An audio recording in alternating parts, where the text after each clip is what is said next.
ओ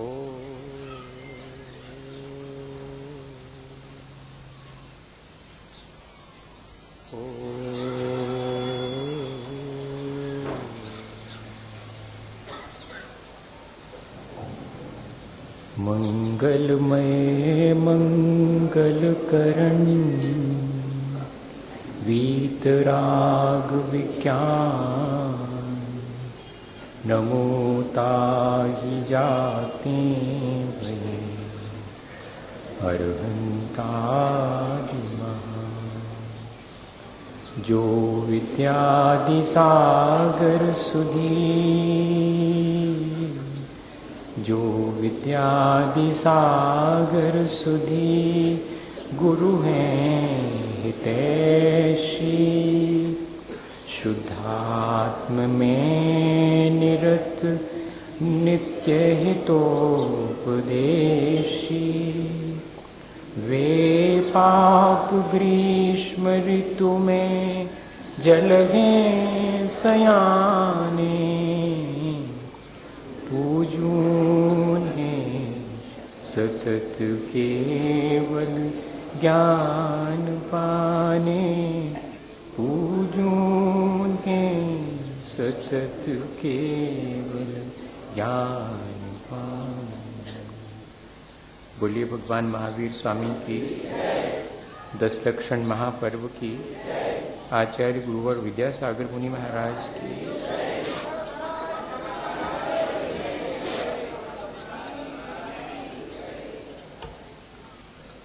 हमारी भारतीय संस्कृति में त्याग और तपस्या का हमेशा से महत्व रहा है और त्याग तपस्या से जीवन अच्छा बनता है, ये सर्वविदित और अनुभव से जानी जाने वाली चीज़ है। तपस्या तो ऐसी है जैसे वृक्ष में फल लगते हैं और फिर वो धीरे धीरे वृक्ष में से रस लेकर पक जाते हैं। पकने के बाद वे मीठे हो जाते हैं और उनका रंग भी उजला हो जाता है। तपस्या करने वाले के अंदर भी ऐसे ही उसके वैराग में परिपक्वता आती है, उसके जीवन में मिठास आती है और इतना ही नहीं, उसके परिणाम भी बहुत उज्जवल और निर्मल हो जाते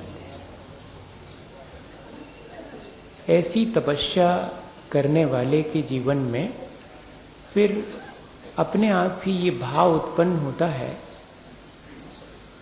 कि मैं सांसारिक वैभव का जितना उपयोग करता हूँ उसमें मेरी जितनी आसक्ति है वो मेरे जीवन के लिए लाभकारी नहीं है।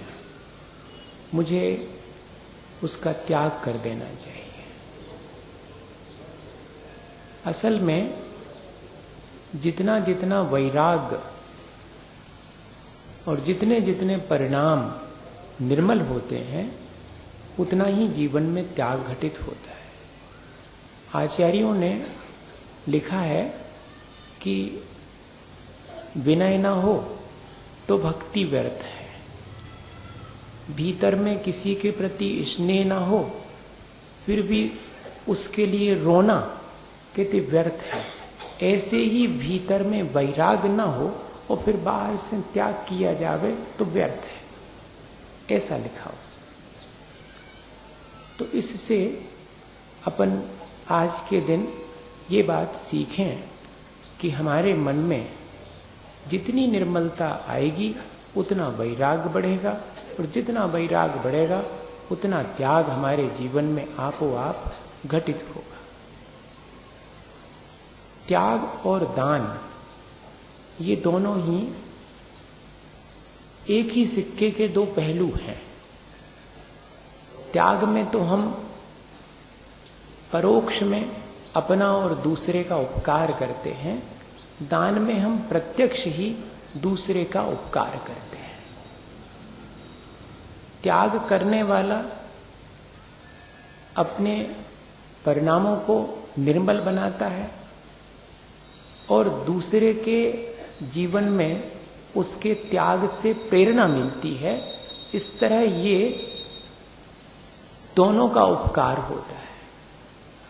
और दान में व्यक्ति अपनी आसक्ति घटा करके अपना कल्याण करता है और दूसरे व्यक्ति के उपयोग के लिए अपनी वस्तु दे करके उसका भी उपकार करता है। लेकिन ये त्याग और दान दोनों किस तरह होना चाहिए जिससे कि हमारे अंदर उज्ज्वलता या निर्मलता आवे। त्यक्तेन भुंजीता ऐसा वचन आता है और दूसरा वचन आता है कि त्यागात शांति। इन दोनों पर विचार करें कि हमारे जीवन में त्याग और भोग दोनों एक साथ चलते हैं, या ये कहें कि त्याग और ग्रहण दोनों एक साथ चलते हैं। त्याग और ग्रहण के बीच जो संतुलन है वो यदि बन जावे तो फिर दूसरी पंक्ति घटित होती है कि त्यागात शांति। अगर त्याग और ग्रहण के बीच में संतुलन नहीं होता तो उस त्याग के द्वारा या उस ग्रहण के द्वारा शांति नहीं मिलती। कसौटी क्या हो गई त्याग की और ग्रहण की? शांति मिलना चाहिए। जो भी ग्रहण करें वो सिर्फ हमें थोड़ी देर का सुख न दे बल्कि हमारे शाश्वत शांति में कारण बने, ऐसा कुछ ग्रहण करें। और त्याग भी ऐसा करें जिससे कि शाश्वत शांति प्राप्त हो। देखिएगा तो आसानी हो गई अपने को। ग्रहण तो करना है, सुबह से शाम तक कई वस्तुओं का ग्रहण करते हैं, पर ये विवेक रहेगा कि ऐसा ग्रहण करूं जिससे मेरे परिणामों में भी शांति आवे और दूसरे के भी परिणाम न बिगड़े, उसको भी संक्लेश ना हो। विनोबा से पूछा जाता था कि त्याग और ग्रहण या त्याग और भोग का कोई फार्मूला बताओ। तो वो कहते थे कि विज्ञान ने फार्मूला बनाया कि H2O पानी, ऐसे ही फार्मूला अपन बना लो कि भोग 2 त्याग 1। ये फार्मूला बन गया। 2 चीजें ग्रहण करूंगा तो एक तो त्याग करूंगा ही। अपन अपने ऊपर विपत्ति आने पर त्याग करते हैं। जैसे जिस रास्ते से चले जा रहे उस रास्ते पर सांप आता दिखाई पड़ जावे तो रास्ता बदल लेते। जिस रास्ते से चले जाते हैं उस पर गड्ढे बहुत हैं, कांटे बहुत हैं, तो रास्ता बदल लेते। हमने उस रास्ते का त्याग क्यों किया? अपना अहित जान करके। और दूसरे रास्ते को क्यों अंगीकार किया? अपना भला जान करके। तो भाई ऐसे ही संसार के मार्ग पर चलने से मेरा घाटा ही है, मेरी हानि ही है और संसार बढ़ेगा, ऐसा विचार करके संसार की तरफ ले जाने वाले मार्ग का त्याग कर देना और संसार से पार लगाने वाले मार्ग में भला जान करके उस पे स्थित हो जाना, इतना सा ही तो करना है। और बाकी जो हम ग्रहण कर रहे हैं उस ग्रहण के लिए भी थोड़ा सा विचार कर लें। ज्यादा कठिन नहीं है। देखो त्याग करना कठिन है क्या? जब हमें कोई चीज हमारे लिए अहितकारी लगने लगती तो उसका त्याग कर देते, जो भली जान पड़ती उसका ग्रहण कर लेते हैं। ये बहुत आसान सा है ग्रहण और त्याग के बीच का संतुलन। अब ग्रहण के लिए और जरा सा देख लें और फिर दान के बारे में थोड़ा समझ लें, ताकि अपन को और बात स्पष्ट हो जाए कि ऐसा कुछ कठिन नहीं है कि हम नहीं कर सकते हैं, हम कर सकते हैं और उसको करके हम शांति भी पा सकते हैं। अभी तक अपन जो त्याग और दान करते हैं उससे जितनी शांति मिलना चाहिए उतनी नहीं मिल पाती। तो अपन सुधार कर लें कि हाँ, मुझे अब उद्देश्य एक ही रखना है कि मेरे त्याग और दान से मुझे शांति। और वो भी ऐसी छोटी मोटी सांसारिक शांति नहीं। मुझे तो शांति चाहिए शाश्वत, मुझे तो सुख चाहिए, वह अनंत सुख जिसके बाद कुछ भी फिर प्राप्त करने के योग नहीं रह जाता। घर गृहस्थी का एक उदाहरण देता हूं कि अपन जो घर में कोई भी चीज ग्रहण करते हैं तो उसमें थोड़ा विवेक रख लेवें तो बहुत आसानी से अपना ग्रहण भी त्याग की तरफ ले जाने वाला हो जाएगा। हम एक उदाहरण सुनाते हमेशा, वो हमें याद रहेगा पता नहीं कैसे। और भी बहुत घटनाएं होती जीवन में, लेकिन कभी कभी कोई घटना याद रह जाती। तो घर में, और जब ये बटरा आता ना, मटर फली बटरा, तो शुरू में जब आता है बटरा तो महंगा आता है? अब उनने कही कि 10 रुपया किलो है। अब तो क्या पता का भाव है, अब भाव तो हमें पता नहीं है। तो अब 10 रुपया किलो है तो भैया बहुत महंगा है, मनो चाहिए तो है, तो 1 पाव ले आओ। अब 1 पाव लेके आए। अब 1 पाव में बताओ 50-60 ग्राम तो वे छिलके ही निकल जाएंगे। अब बचो थोड़े से दाने निकले, सो बन गए वो। अब बन गए, अब माँ ने परोसना शुरू किया। तो माँ का तो फर्ज ये है कि वो सबको भोजन ऐसा कराए कि सबको संतोष हो, सब संतुष्ट हो करके जा। ये उसका दायित्व है, ये उसका कर्तव्य है, इसी का उसको आनंद है, इसी में उसका धर्म ध्यान है। बताइए। तो मां परोस रही है। अब हमारा फर्ज क्या है कि हमें विचार करना चाहिए कि अगर 200 ग्राम वो बटरा की सब्जी है तो 4 लोग घर में खाने वाले हैं, तो मेरे हिस्से में कितने ग्राम आया? 50 ग्राम। मैं 50 ग्राम ही ग्रहण करूं, वरना दूसरे के हिस्से का ग्रहण करके मैं उसको क्षति पहुंचाऊंगा, उसे संक्लेश पहुंचाऊंगा। देखिएगा, मेरे ग्रहण करने में इतना विवेक हो जावे तो त्याग अपने आप घटित हो जाएगा। कहीं अन्य मुझे त्याग करने के लिए कुछ करना नहीं पड़ेगा। अब माँ बार बार कहती है कि और ले लो भैया, और ले लो। नहीं, अबे तो धरो है।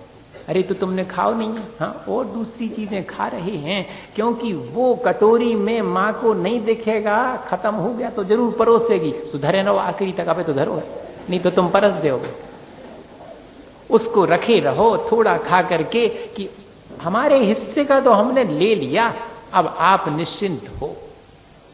ये अगर घर गृहस्थी में भी ऐसा विवेक ग्रहण करते समय आ जावे तो फिर देखिएगा त्याग तो अपने आप ही हमारे लिए शांति देने वाला हो जाए। कितना आनंद आता है कि आज मैंने जो है और ग्रहण भी किया, लेकिन उतना छोड़ दिया मैंने, क्योंकि वह तो दूसरे के लिए भी काम आएगा, और दूसरे के काम आएगा तो वो मुझे बहुत आनंददायक। मैंने ग्रहण करने का भी आनंद ले लिया और छोड़ करके भी मैंने शांति पाली और दूसरे के जीवन का उपकार भी कर दिया। ये कोई बहुत कठिन सी चीज नहीं है, लेकिन एक बार ये बात मन में स्पष्ट आ जावे तो बहुत आसान। दान जब भी दें, जब भी त्याग करें, तो कहते कि राजसिक और तामसिक दान और त्याग ना करें, अर्थात संक्लेश पूर्वक और अहंकार पूर्वक ना करें। संक्लेश और अहंकार दोनों ही हमारे त्याग को या कि दान को व्यर्थ कर देते हैं। हम संक्लेश पूर्वक किसी चीज का दान देते हैं या कि हमने इतना दान दिया ऐसा अहंकार करते हैं, तो बताइएगा अपन को उससे शांति मिली क्या? पहले ही दे का दे दिया और संक्लेश भी हो गया, दिया और अहंकार कर लिया तो भी शांति कहाँ मिली? दोनों में शांति नहीं, न अहंकार में शांति है न संक्लेश में शांति है।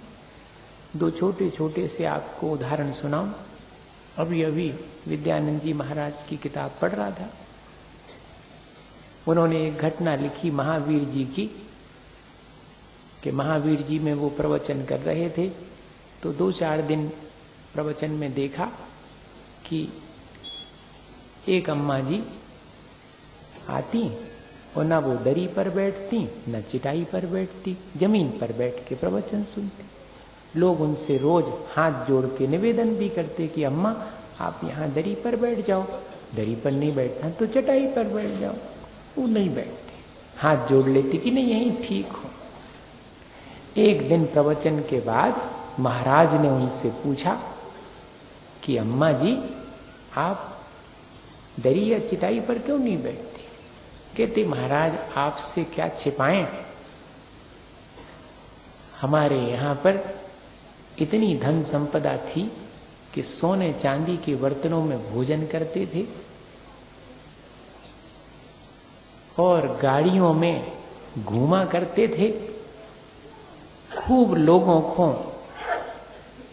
दान देते थे, लेकिन हम न कभी मंदिर जाते थे न भगवान के पूजा पाठ करते थे। हमें अपने धन संपत्ति का इतना अभिमान था कि हम दान भी देते थे तो अपनी नाम बढ़ाई के लिए देते थे, और उसका परिणाम कहो या जो भी हमारे कर्मों का उदय कहो, हमारे ऐसा घाटा लगा कि सारी संपत्ति यहाँ तक कि खाने पीने के बर्तन बेच करके भी हम बामुश्किल अपना कर्ज चुका पाए। फिर मुनीम साहब ने, क्योंकि हमारे ही घर में काम करते थे, हमें अपने घर में किराए के 2 कमरे दे दिए, उसमें हम अपना गुजर बसर करने लगे। वे हमारे दिए हुए पैसे से सामान लेने जाते तो उसमें थोड़े 2 पैसे अपने मिलाकर सामान हमारी सुविधा के लिए ले आते थे।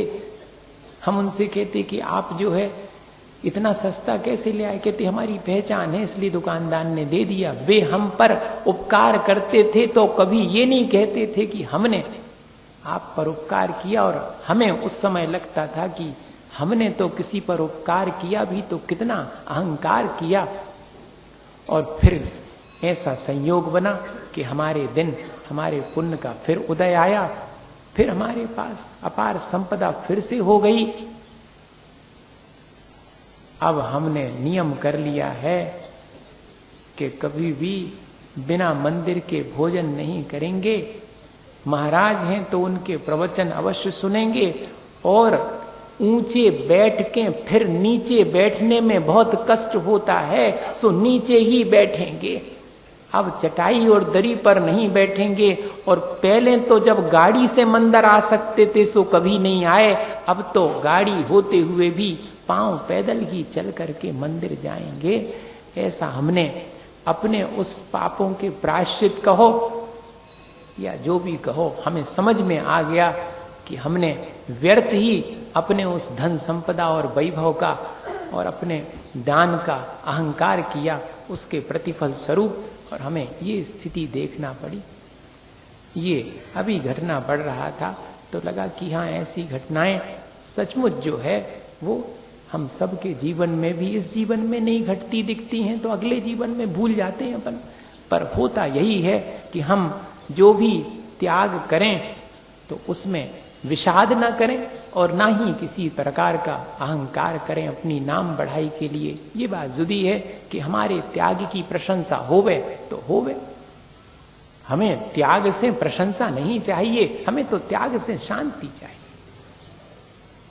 प्रशंसा में थोड़ू शांति है, प्रशंसा में शांति होती भैया तो अब अपन खूब, मैंने चाहे जिसकी प्रशंसा करो, लेकिन जिसकी प्रशंसा कर रहे हो उससे पूछो कि फिर अब थोड़ी मिली और चाने, फिर और थोड़ी ज्यादा मिलने लगी तो और चाने। प्रशंसा थोड़ी मिल जावे तो और की आकांक्षा होती है। शांति ऐसी है कि जिसमें प्राप्त हो जाने के बाद आकांक्षाएं ही नहीं रह जाती हैं, तब तो शांति मिलती है। सम्मान तो त्याग का अपने आप होता है, कहीं से अतिरिक्त उसके लिए कोई सम्मान की आवश्यकता नहीं होती। एक सेठ जी का उदाहरण सुनाता हूं, हमेशा आपको वो सुनाई देता हूं। दान पर चर्चा अपन बहुत प्रकार से कर चुके हैं पहले भी। और आज तो अपन को इस तरह से त्याग करना है, ऐसा त्याग सीखना है जिससे कि अपने परिणामों में शांति आवे। इतनी ही बात मुझे आपसे कहनी और कोई विशेष वो नहीं। और वैराग पूर्वक अगर हम त्याग करेंगे तो ही हमें शांति आए। और वैराग के लिए उपाय क्या है? तो सच्ची श्रद्धा होवे, भगवान के प्रति भक्ति भाव होवे, और क्या कहते हैं कि संसार, शरीर और भोगों की वास्तविकता मालूम होवे, तो अपनी जो निजी संपदा है उसका जिसको भान है, वो बाह्य संपदा, इस बाह्य संपदा का क्या करेगा? त्याग ही करेगा उसका, उसमें माने आसक्त थोड़ू होगा। जिसको अपने भीतर बहुत शांति है वो बाहर के इन सब सामग्री में शांति थोड़ू खोजेगा। जिसको भीतर में आनंद है वो बाहर में मनोरंजन के साधन नहीं ढूंढता। ये तो जिसके भीतर में अशांति है, दुख है, पीड़ा है, वो संसार के वैभव और सुख सुविधा के साधनों में सुख ढूंढता है। ये भ्रम जिस दिन हमारा टूट जाएगा सो उस दिन वैराग आएगा, और वैराग के साथ तो त्याग घटित होता ही होता है। और उसकी प्रशंसा अपने आप हमारे गुण बढ़ने लगते हैं और लोगों को उससे प्रेरणा मिलती है। यही तो उसका सम्मान है, और क्या अतिरिक्त सम्मान। एक सेठ जी बहुत माने क्या थे, कंजूस थे। अब कोई सेठ जी हुए और वे हों तो भाई बुराई नहीं मानी, अब थे, अब तो अब क्या करें, हम बुराई थोड़ी कर रहे हैं। थे, अब उनकी ये आदत थी कि ने अच्छो खावे, ने अच्छो पहनवे, को देवे की तो चर्चा ही न करो। खुद ही अपने खावे में पहनवे में कंजूसी है तो दूसरे को देवे की क्या बात है। अब लेकिन एक दिन जो है ऐसा कर्म का उदय आया कि किसी के साथ में भी मंदिर चले गए। मंदिर भी नहीं जाते थे। क्या वही 4 जने कहें कि काय सेठ जी ने चावड़ तो नहीं चढ़ाए, अब चावड़ चढ़ावे तो उतने तो रोज खर्चा होने में, तो उनको बहुत दिक्कत होती थी, जाते ही नहीं थे मंदिर। एक दिन चले गए, कहने लगे कि कौन मंदिर के भीतर जाए ने, ऐसे बाहर पंडाल में हो रहे प्रवचन सो सुन के बना दे। सो बिल्कुल पीछे और वहां बैठ गए। अब बैठ गए और प्रवचन में दान की चर्चा हुई, त्याग की चर्चा हुई, तो जीव के भीतर उज्ज्वलता तो छुपी हुई है। वो तो ऊपर से उसके राग द्वेष के अनादिकालीन संस्कारवश वो हमारी जो निर्मलता का परिणाम है वो ढक गया है। सो कब जोर मार जावे हैं। चामुंड राय ने जब गोमटेश बाहुबली की स्थापना करवाई तो उनके मन ही मन में अहंकार आ गया था। बताओ कि हमने इतनी बड़ी विशाल प्रतिमा और इतना पंचकरण करवाया, और फिर बाद में जब अभिषेक करने गए तो फिर वो अभिषेक का जल और पूरी मूर्ति को अभिषेक ही नहीं कर पाया था, तब अहंकार टूटा था। किसका कब टूटेगा कहा थोड़ी जा सकता। और जब टूटा तो फिर अकेले एक बुढ़िया ने, और जब छोटे से लोटे में से दूध डाला तो पूरे भगवान का अभिषेक हो गया। वहां पर अपन ये देखते हैं कि आपका त्याग, आपका दान पीछे छूट गया क्योंकि अहंकार वश था, और यहां पर उस बुढ़िया का थोड़ा सा दान जो है वो श्रेष्ठ हो गया। ऐसे ही अब सेठ जी के मन में अभी तक कभी देने का भाव नहीं था, लेकिन जागृत हो गया उनका अहंकार का भाव, और जो कर्म का तीव्र उदय था वो हट गया, और उठे और सब चकित रह गए। और सेठ जी जो सिक्के लिए थे चांदी सोने के, वो सब आकर के महाराज के सामने समर्पित कर दिए। अब जय जयकार हो गई, तालियां बजने लगी। सेठ जी को बिल्कुल जो है और आगे बिठा लिया लोगों ने। हाँ, अब सेठ जी तो जो है थोड़े ऐसे ही थे। अब मन में उनके आ गया तो सबसे सभा के बीच ही बोले, कहने लगे ठीक है, अब वो तो हमने हमारे भाव बन गए सो हमने दे दो। मनो हमें तो मालूम हती कि धन पैसे को सम्मान होत है,